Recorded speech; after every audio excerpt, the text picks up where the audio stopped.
Wir singen jetzt einen Bruckwied Gsavels sein. Der Bruckwied Gsavel war ein legendärer Wirt. Das war der Wirt des Hotels zur Brücke unterhalb des Stadtplatzes in Zwiesel.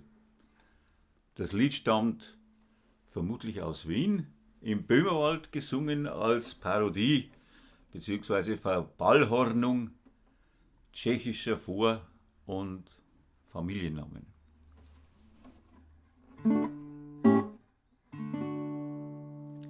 Im Frühjahr, wann der Schnee geht, die Veigel blühen im Wald, die Nachtigall im Schlummer schläft, das Echo wieder heult. Da kommen in unsere schöne Stadt gar viele fremde Leute, die meisten kommen schon für wahr, über Tabor allemal.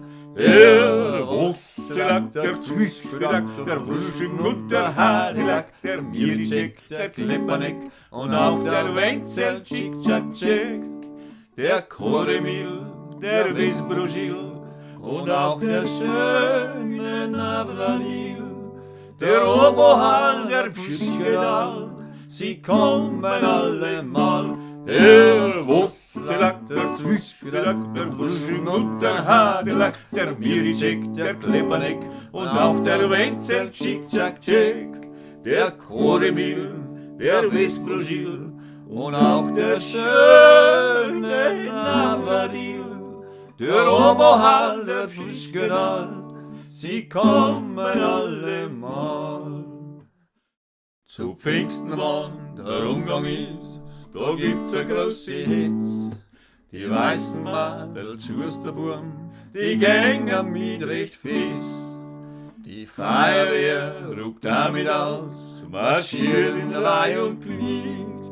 Veteranen, die sind auch dabei, alles kommt schon noch dabei. Der Wosselak, der Zwitschgedack, der Wusching und der Hadelack, der Miricek, der Kleppaneck, auch der Wenzel, Tschik-Tschak-Tschek, der Koremil, der Vesbrogil und auch der schöne Navranil, der Oberhal, der Zwitschgedack, sie kommen allemal. Der Wosselak, der Zwischgedack, der Wusching und der Hadelack, der Miricek, der Kleppaneck und auch der Wenzel, Tschik-Tschak-Tschek, der Koremil, der Vesbrogil und auch der schöne Navranil, der Obohal, der Zwischgedack, sie kommen allemal. Habt ihr's gehört? Genau. Sackerbratzer, du. No.